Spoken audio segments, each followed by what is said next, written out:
પાલે point પર આવેલ જર્જરિત સરગમ શોપિંગ સેન્ટરવાળી સમગ્ર બિલ્ડિંગમાં ગટર, નળ, વીજ અને ગેસ પુરવઠો કાપીને પાલિકાએ શોપિંગ સેન્ટરને સીલ કરી છે. 11 વાર રિપેરિંગ કરવા માટે નોટિસ આપવા છતાં મિલકતદારોના પેટનું પાણી પણ ન હલતા અઠવા ઝોન ખાતેથી 96 ફ્લેટ અને 150 દુકાનોને સીલ કરવામાં આવી. પાલે પોઈન્ટ પર આવેલ જર્જરિત સરગમ શોપિંગ સેન્ટરવાળી સમગ્ર બિલ્ડિંગમાં ગટર, નળ, વીજ સાથે ગેસ પુરવઠો કાપીને પાલિકાએ શોપિંગ સેન્ટરને સીલ કરી છે.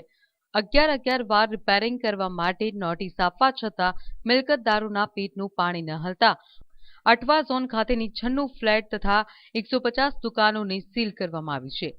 Sargam complex tower A, B, C વાળી હાઈરાઇઝ રેસિડેન્શિયલ કમ કોમર્શિયલ બિલ્ડિંગના દરેક ફ્લોર પર આવેલ બાલ્કની તથા આર્કિટેક્ચરલ પ્રોજેક્શનવાળા ભાગમાં આરસીસી કોલમ, બીમ, સ્લેબ તથા ચણતરવાળા ભાગમાં તિરાડ તથા ગાબડા પડી સળિયા ખુલ્લા દેખાઈ રહ્યા હતા.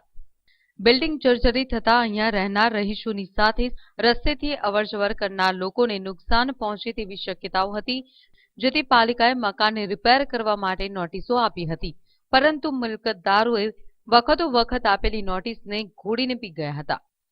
કાર્યપાલક ઇજનેર મહેશ ચાવડાએ જણાવ્યું હતું કે બિલ્ડિંગ રિપેરિંગ ન કરાવતા 2020માં લોકડાઉન પહેલા 4 માર્ચના રોજ, ત્યારબાદ 12 જૂનના રોજ ફરી નોટિસ અપાઈ હતી.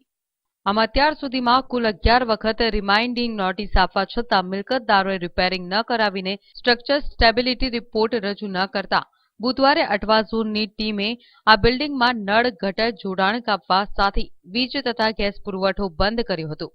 આ બિલ્ડિંગના A અને B ટાવરના 32 રહેણાંક ફ્લેટ સાથે 2 હોલ અને C ટાવરના 32 ફ્લેટ અને સરગમ શોપિંગ કોમ્પ્લેક્સની દુકાનો વપરાશ ખાલી કરાવી સરગમ મિલકતને સીલ કરવામાં આવી છે. બિલ્ડિંગમાં 7 ફ્લેટમાં વપરાશ ચાલુ હતો, જેથી સામાન ખાલી કરાવીને મિલકતને સીલ કરાવાઈ હતી. આમ સરગમ શોપિંગ બિલ્ડિંગના 96 ફ્લેટ અને 150 દુકાનોને પાલિકાએ સીલ કરી છે.